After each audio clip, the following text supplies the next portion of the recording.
Well, Sean, are you ready for rapid fire? Let's do it, man. Are you kidding me? All right. Let me write this date down. I told my wife earlier today I'm doing rapid fire today, baby. That's right. That's right.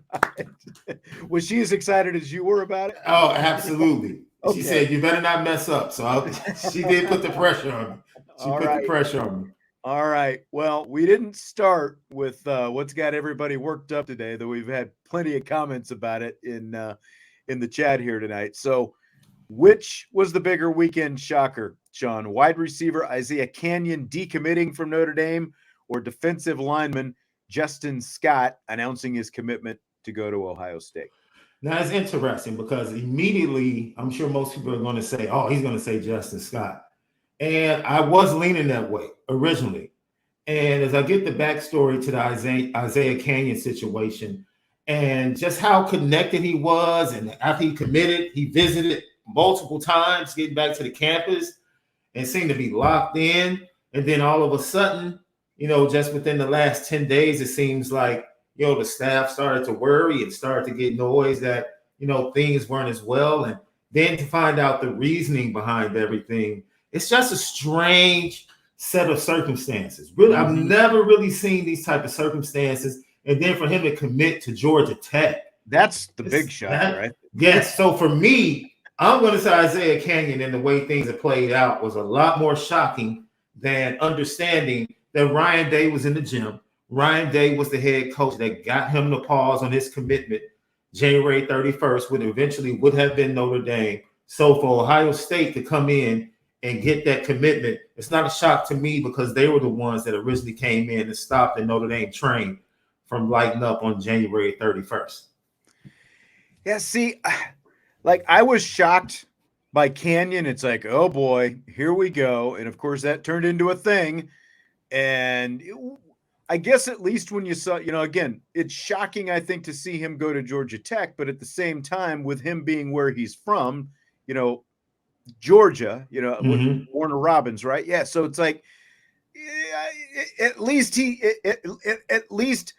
the action that followed the decommitment matched up with the reason that he gave. He wanted to stay closer to home, had a relative that, didn't want to fly and all those different kind of things. The Justin Scott thing was just like, we kept hearing all these things. And I kind of thought that the longer this sort of, he was out there and he wasn't committed to anyone, it seemed like, well, maybe Notre Dame's got a chance in this thing. And because like, obviously we were, you're here in Miami, and then, well, it's not going to be Miami. He wants to stay closer to the Midwest. And it's like, oh, okay. Michigan obviously in play. And then all of a sudden out of left field, it's Ohio State. And to me, it was kind of like seeing him commit to Ohio State was kind of like, it's like a heel turn in pro wrestling, That's nice. I like that. It's like when Andre the Giant, decided to Hulk Hogan. With Hulk Hogan. Yeah. He's joining up with Bobby the Brain, it's like, that's what it seemed like with Justin Scott. I think it caught everybody off guard that, maybe not that he committed someplace besides Notre Dame, but that it was Ohio State of all places. Well, that heel turn was the heel turn that eventually put Hulk Hogan over at WrestleMania and made him a superstar. So hopefully there you go. This might be a heel turn that eventually turns into Notre Dame getting over the hump. Maybe it comes back. Maybe they flip him and get him in the class on National Signing Day. But I mean, I definitely understand where you're coming from, and knowing that he, as I said before, Notre Dame fans feel a certain way, but he actually told Michigan that he was coming. If I'm Mike Elston today, I'm probably like, man, like Notre Dame knew as of last weekend that he wasn't committed to them. Right. Michigan felt, we got him, he's committed to us, and then all of a sudden things change. And the reason he gave is pretty straightforward, and I'm sure there are other reasons, that probably led to the ultimate decision besides just Larry Johnson being a hall. Look, Larry Johnson at Penn State is a Hall of Fame defensive line coach. Right. You bring them to Ohio State, combine both of those without question. Notre Dame doesn't have anything that can match that. And Mike Elston, even though he has a long list of guys that he brought to Notre Dame and developed, and they're playing in the NFL right now, he can't match that. But I would be honest and say there's a little bit more to it than just Larry Johnson and some other things. And one of those things is, and I said this, and I think people just chose not to listen to it. I told people about a month ago, he's paying attention to whom he's going to be playing with on the defensive side of the ball in the class. And everybody just kind of let it go by their ears. I'm like, he's paying attention to the, and at that point in time, the Michigan class had gained a lot of momentum. They were getting a lot of commitments. And then recently, they just, Ohio State just added the number 3 defensive end in the country. They have the number 3 defensive lineman in Justin Scott, and then the number 5 defensive lineman in Justin Scott. So, and the number 1 defensive back in Aaron Scott. So you start looking at who he could look at to say, these are the guys that I'm coming in with, that I'm going to play with. And he starts to compare it along with other factors. And yes, he said from the jump that NIL was a factor. He never hid that. NIL is going to be a factor. So it's actually refreshing, in my opinion, to see a kid go through the process, sit down with his parents, sit down with his coaches, come to a decision, and then come back to his coaches and say, man, I'm not so sure after thinking about it. And then talk about it all over again and make a decision, regardless of what the factors were. This is how you want most decisions to be made. And now we'll see if Notre Dame can take it into the fall. Look, this worked out great for Notre Dame, in my opinion. Because if it was any other school from the South, they probably would have had a chance to play the Midwest card, stay close to home. If it were Michigan, I really think, this is me, from the first time I met him, the affinity he had for Michigan and that program, the way he spoke about that program, I think it would have been very difficult to get him away from the Wolverines. Ohio State, on the other side, is something that you can possibly lure him for a visit in September for that game as you continue to work on him. Right. And if you walk onto that field and Notre Dame handles business against Ohio State, that's something that you can say that you didn't have in your back pocket when you were recruiting him in the spring and in the summer. Right. Now you can say, look, I know it might not look a certain way on the books to you, but we just showed you on the field that we're better than that. Right. And I know people are upset and frustrated, and I get it. They've got to, Notre Dame, especially that position, the 2 defensive positions that have got to get better are on the line and at safety. We've seen some improvement at safety lately, but and people have they're still not able to get that big 5-star, regardless of what the position is. And that's something that they've, got to start doing better. But, for the people who want to say, well, Freeman, so much for Freeman recruiting at a higher clip, the 24 class still has a 60% blue chip ratio. The percentage of 4-star to 5-star. Now, obviously, they're all 4 stars. It's still 60%. Brian Kelly, in his last 4 seasons here at Notre Dame, pre-Marcus Freeman classes, was sitting at around 53% for those 4 classes. He had a 72% one time. The rest of them were all in the 50s. Marcus Freeman so far in his 2 years, including this one, is at 72%. So, he's still doing a much better job of consistently at least getting 4 stars as opposed to 3s. But they've got to be able to start, knocking it out with some of these 5-star guys to truly be able to get over the hump and truly be able to say, we can compete with the Ohio States and the Alabamas and Georgias when it comes to playoff time. And they don't have to have a roster littered with 5 stars, Sean. Right. They've been able to compete as but Notre you got to Dame. do better than just Jalen Snead and Michael Mayer over the last 6 years. Absolutely, and it starts. I think the biggest improvement, in my opinion, has been the improvement with the quarterback room.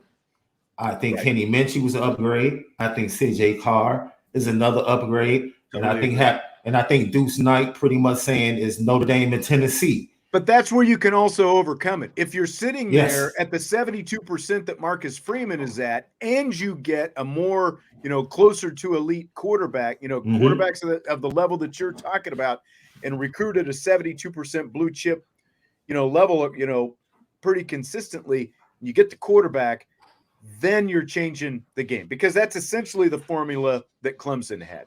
Absolutely. When they had Trevor Lawrence and Deshaun Watson. Absolutely. The only difference is Clemson has been able to establish getting 5-star defensive linemen, right, and getting them to the NFL. And now that sells itself for Dabo Swinney. Like, this is what we do. We bring you in, we get you to the first round of the NFL draft, and we win. That's something that Notre Dame is going to have to break. They're going to have to break the ice eventually. Someone's going to have to be that first guy. They're not giving up on Justin Scott. Can he be that guy later on in the year? Notre Dame is going to have to win on the field to make up the difference. That's really going to be the most impactful thing for Justin Scott. He has to be able to see Notre Dame make up a difference on the field for him to say, you know what? This is the team, this is the head coach that I do want to play for. But the other factors at this point in time just outweigh the fact that I love Marcus Freeman. And that's where things sit. So JP asks, does this reflect on Freeman because he's the one who hired Golden? I would think Freeman drops Al and makes Mickens the DC at the end of the year. What do you think about all this with again, everyone wants to, assess blame and all that kind of stuff. What do you think? It is going to be tough. And look, for me, I'm going to scream this from the mountaintop. I think recruiting in this day is so much more than the head coach, and it's so much more than your staff. That's the core of recruiting, absolutely. But the truth of the matter is, and I've talked this over with Brian Driscoll, every team has maybe 3 excellent recruiters on staff. Maybe 3. That's true. And then you might have another 3 or 4 that just really grind out, just really work hard at it to get everything out. And then you have some that are left over that everyone helps out to even things out. But it's the support staff, right? It's Alabama having a 70-man recruiting staff, right?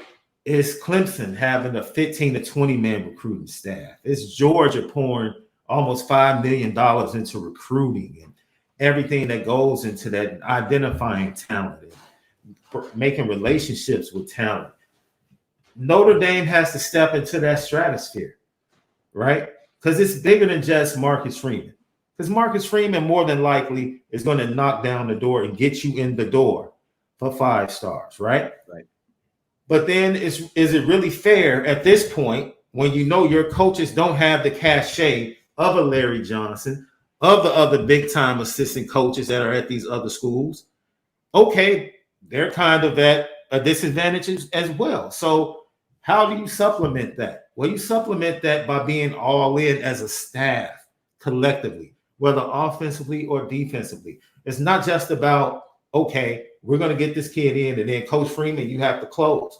No, everybody has to be viewed as an integral part of the recruiting of top athletes until you get to the point where the winning on the field takes over and development takes over, and you can point to the NFL draft. That's 2 or 3 years down the line, possibly, Sean. So what are we supposed to do until then? Just believe that we can't get it done? Marcus Freeman isn't going to believe that. He believes wholeheartedly that he can get it done. Mm-hmm. He believes that he can get 5-star kids to come to Notre Dame and show them that they are Notre Dame kids.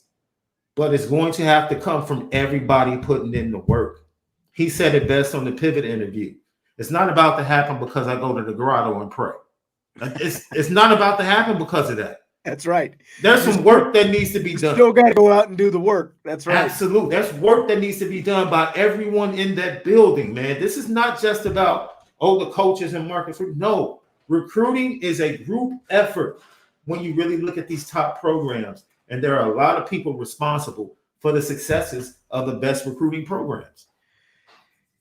And at the same time, because of all the things that you're talking about, the results on the field, I just feel like this is a huge season for Al Washington with, like when you talk about development for what happens with that defensive line on the field because of, some of the things you're talking about, like, can you show that, these are the kind of guys you want to play, next to, that this defensive line coach is the kind of defensive line coach that can develop you and turn you into an NFL guy down the road. All those different things.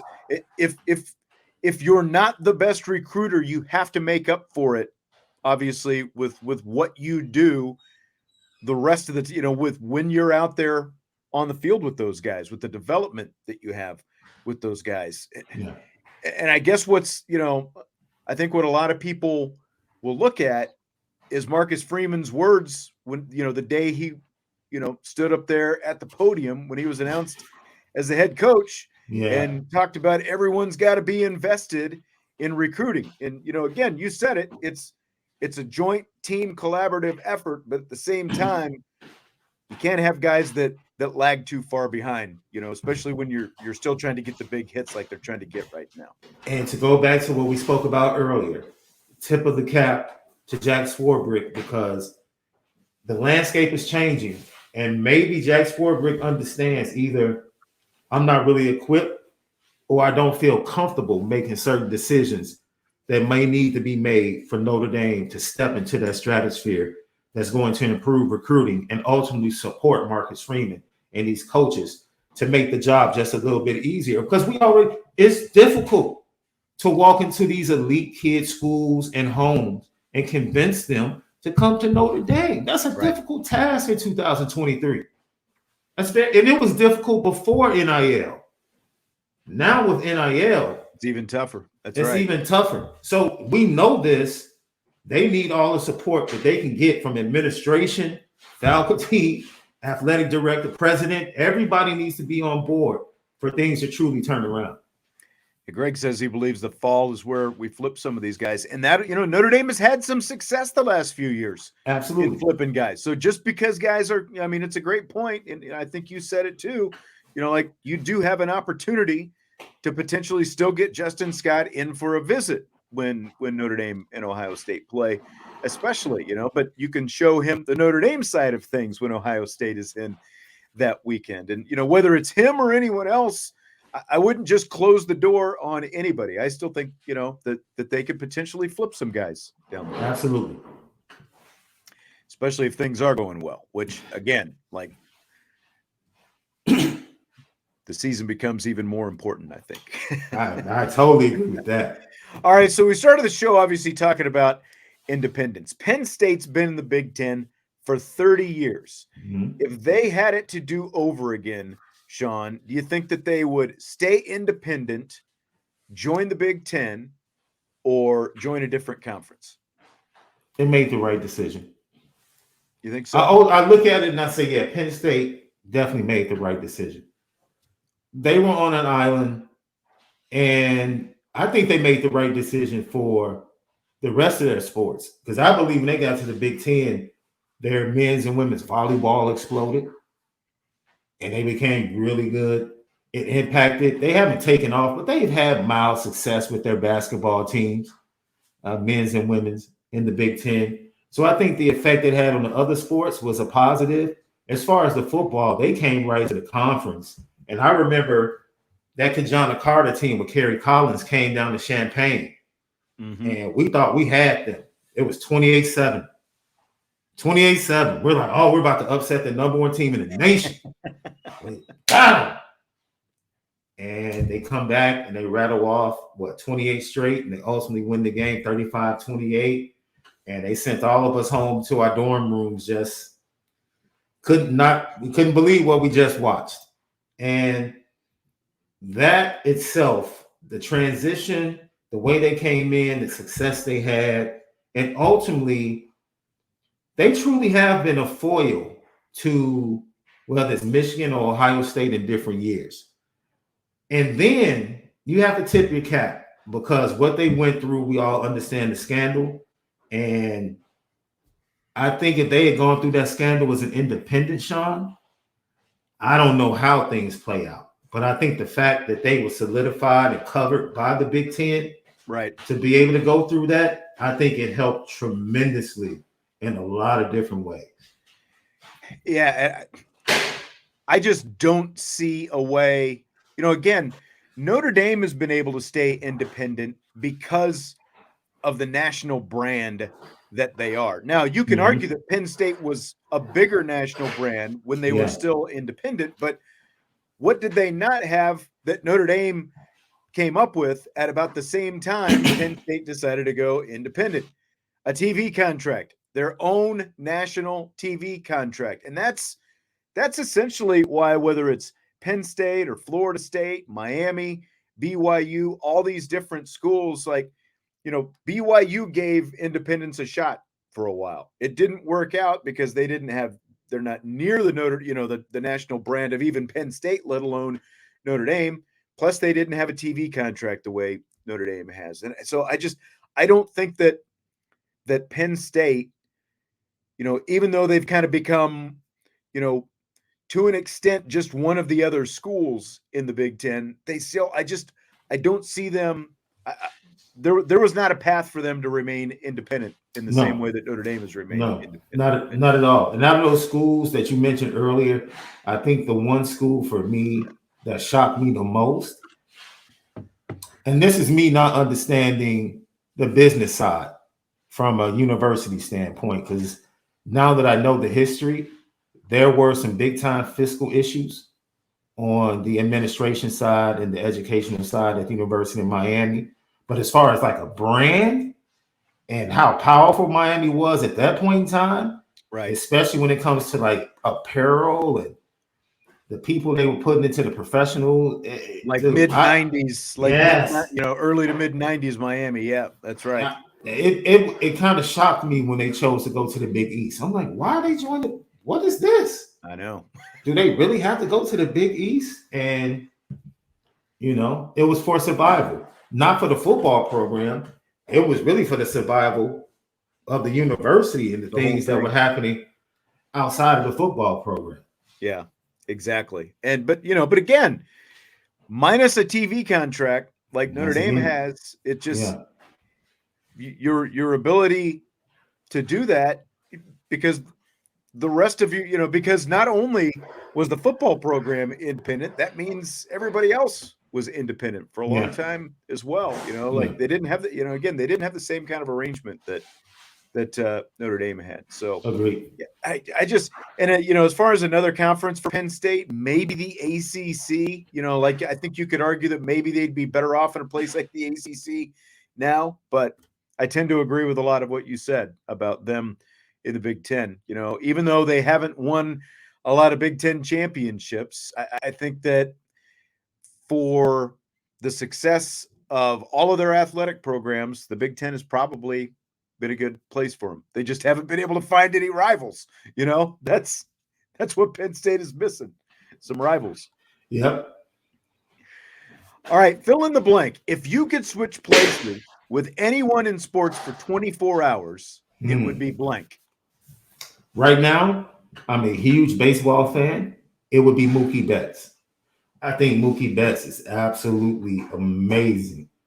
Right behind him would probably be Shohei Ohtani right now. Like that. Like if I could just feel to be the most dangerous power here in baseball and then be the most dangerous pitcher 4 days later, that has to feel like he has to feel like a Greek god right now, the way things are going. Like he is just, I know, all powerful, man, omnipotent. But Mookie Betts, to me, I say it because he's my favorite player, but he plays center field, right field, second base. He's played shortstop this year. That's a dream, man. Because like I was left-handed, So when you're left-handed, you can't play on the infield. I couldn't stand that, right? Because I grew up wanting to be a shortstop, but I couldn't be a shortstop because I was left-handed. And just to have that opportunity to play that many different positions and be great at it and be that type of athlete, I would probably want to be Mookie Betts. Interesting. Mookie Betts that's a really good one. It's like amazing the level. I think it's kind of gotten lost with him in Los Angeles just because he's West Coast now instead of, in the middle of that Red Sox Yankees rivalry. But you haven't seen much drop off, if any at all, from Mookie Betts, since he moved out there. He's pretty freaking awesome too. I went with Roger Goodell just because, Roger Goodell makes $65 million a year. And he obviously catches a lot of grief. Like, that's a lot of money to be the commissioner of a sport and not even, be a guy like Mookie Betts or Shohei Ohtani or, Aaron Rodgers, obviously, or Tom Brady, not the guy playing the sport. The commissioner of the sport is making $65 million a year. So I would like to be in Roger Goodell's shoes on the toughest day of the year that he has and see what is it he really deals with that is worthy of making that kind of money. Would you change anything though? Whew, man. That's a good question. What would I change? We were talking about it on I would like to see a different with the salary cap and the quarterbacks. I would like to see a different salary, the way the quarterback's contract is handled, with the huge amount of money and the impact that it has on the salary cap. That is something that I would like to see changed. How about you? Would you change anything? That's interesting. Maybe like a certain percentage of the quarterback only counts against the cap to give you more flexibility. If I were Roger Goodell right now, I would be a little bit more honest about what's going on. And I understand the integrity of the shield is very important, but heck, you got a football team in Las Vegas, for Christ's sakes. So that you've already crossed that line when it comes to integrity and worried about gambling. Mm-hmm. Look, the way of the world is people gamble on their phones. They lay parlays for hockey, Major League Baseball. NFL players are going to gamble.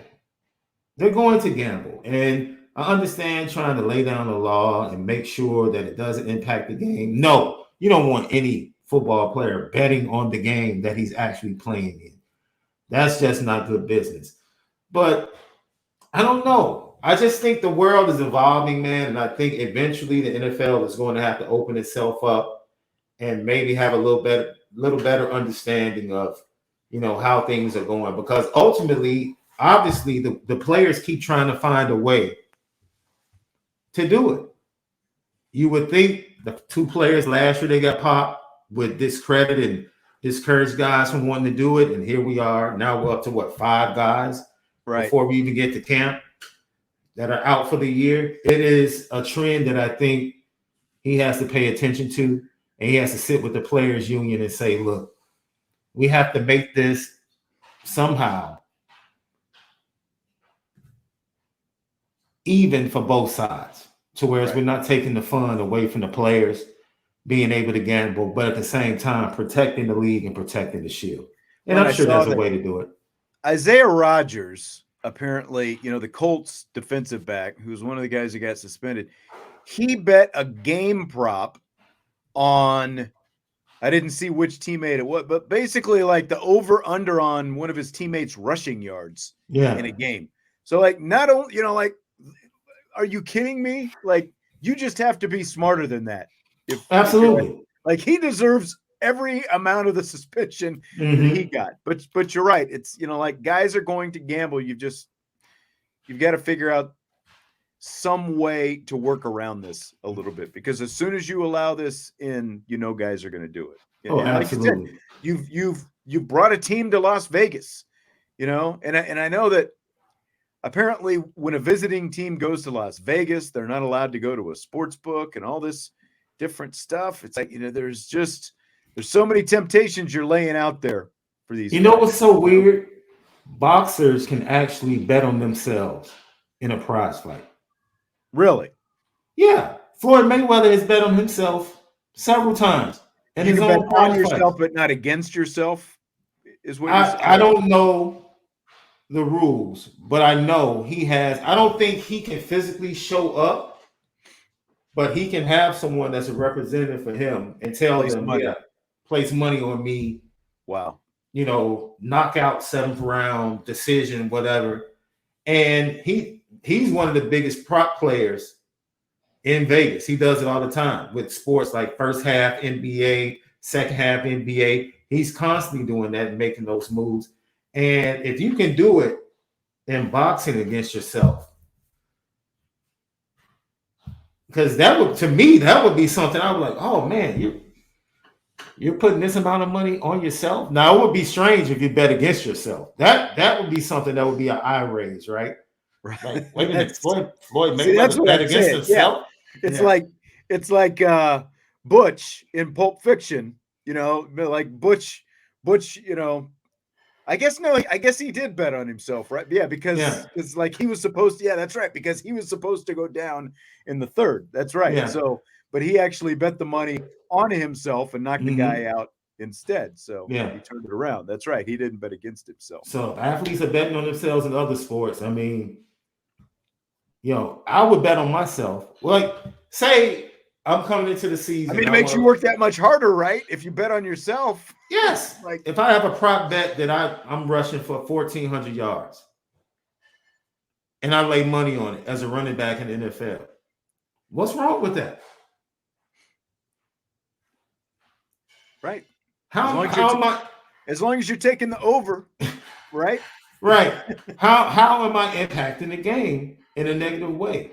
You know, this is now the only thing that can hurt me is if my team and my teammates don't like it and they, you know, do some unscrupulous stuff to make sure that I don't get to that number. But yeah.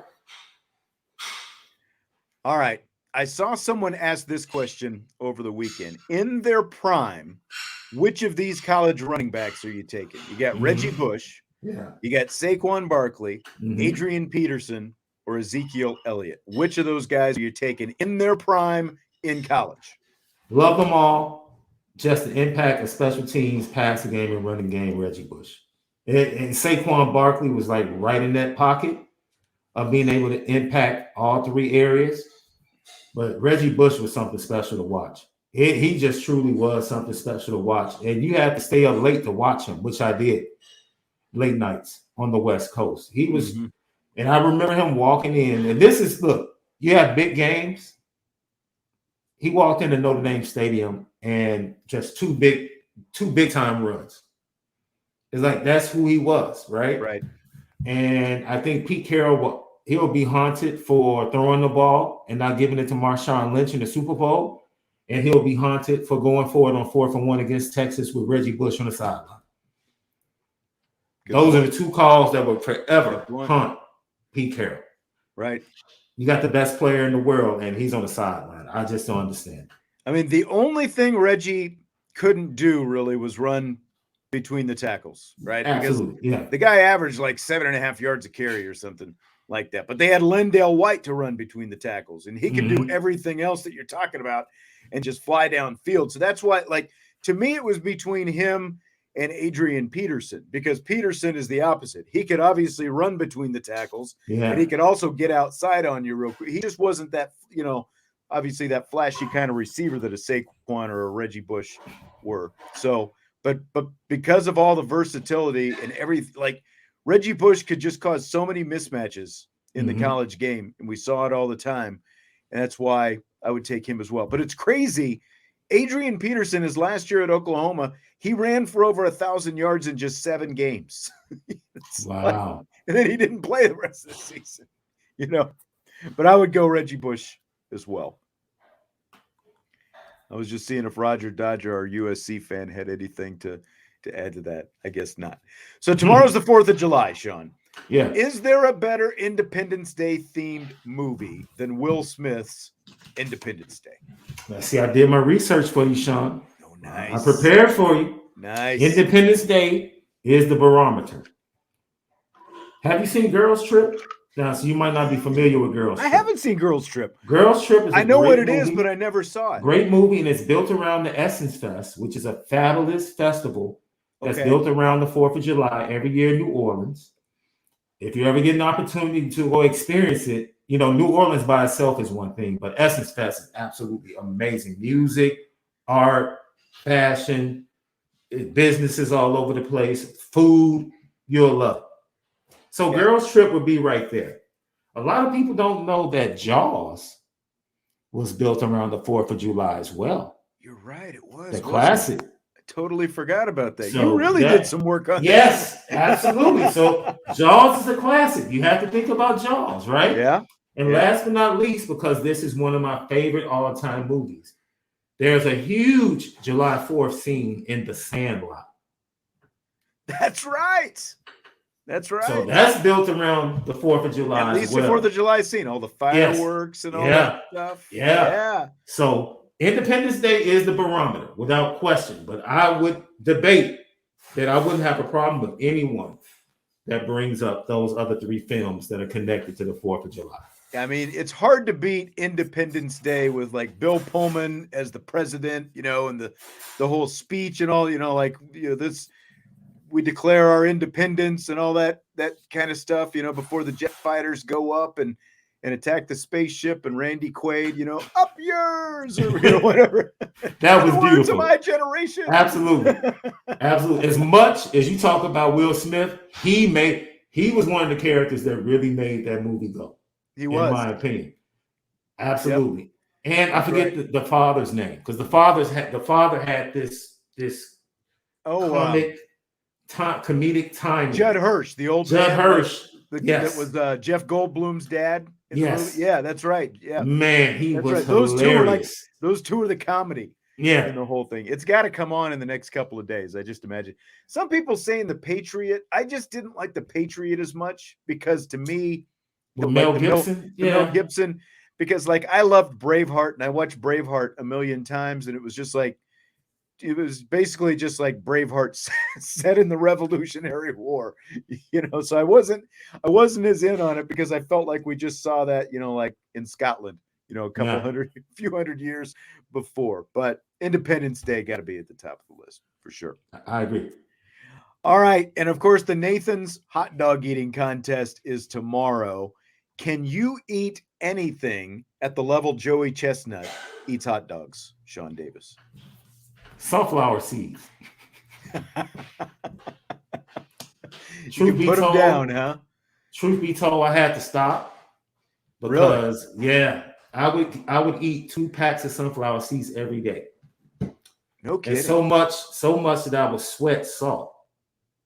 Really? And so it really started to impact like my blood pressure and everything. So I had to go cold turkey and just leave it alone. So sunflower seeds for me, yes, I was at Joey Chestnut level. It was bad. It was bad. Yeah. See, like, I'm surprised, you know, like you didn't just get like your mouth all swollen up and, you know, all kinds of sores inside your mouth from all the sunflower seed shells and all that kind of stuff. Go ahead. I used to have these mountains around the house. My wife couldn't stand it. I bet. And then she would find like seeds all over the carpet, and you know, she was the happiest when I stopped.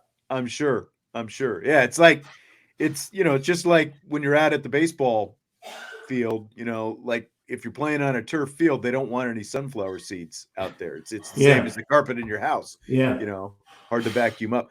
I like to think I could do a pretty good job of eating some M&Ms, you know, like plain M&Ms. Like I could put some M&Ms down. That's like one of my biggest vices. It's like you put M&Ms sitting around, and I just have a hard time keeping my hand out of the dish, you know. And M&Ms and Skittles. Yeah. Oh man, Skittles. I had to get off the Skittles a while back, like wrecking the teeth. So I understand that. Chi-Town. Black licorice. Ooh, man. I don't know about that. Going back to what we were talking about before, Ryan said a playoff win or a national championship would sell itself when you're talking about selling to recruits. And that's what I think, that just being in the college football playoff helped Notre Dame in terms of recruiting. Again, they got some bumps out of being in the playoffs those 2 times in 3 years. But, again, Marcus Freeman has still elevated the level of recruiting. They just haven't quite got either, the big 5-star guys yet, or the place where they're making up for it, like you said, is what they're doing with the quarterback recruiting. Right now, the quarterback recruiting is a lot better just in this 2+ cycles than we saw under Brian Kelly over a long period of time. Absolutely. Yep.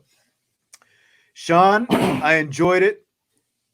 Be safe out there. Are you going to shoot off any fireworks tomorrow? No, no, I'm not a fireworks guy. I'm not either. And I think they did the fireworks here in town the other night. So I don't know if I'm even going to be able to see any fireworks. But all right, well, be safe. I appreciate it. I had a blast doing this with you. First time. We have to do this again. We have to do it again. For sure. Thank you for thinking of me. I think we need either like a pre-training camp, or once camp starts, we need to hook one up again. Whenever you need me, I'm here. Just let me know.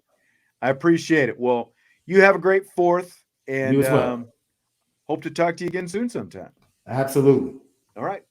Hit that like button on your way out. Subscribe, rate, and review. We appreciate you being here tonight. And, of course, everybody else, you have a great 4th of July as well. And we will talk to you later this week on IB Nation Sports Talk.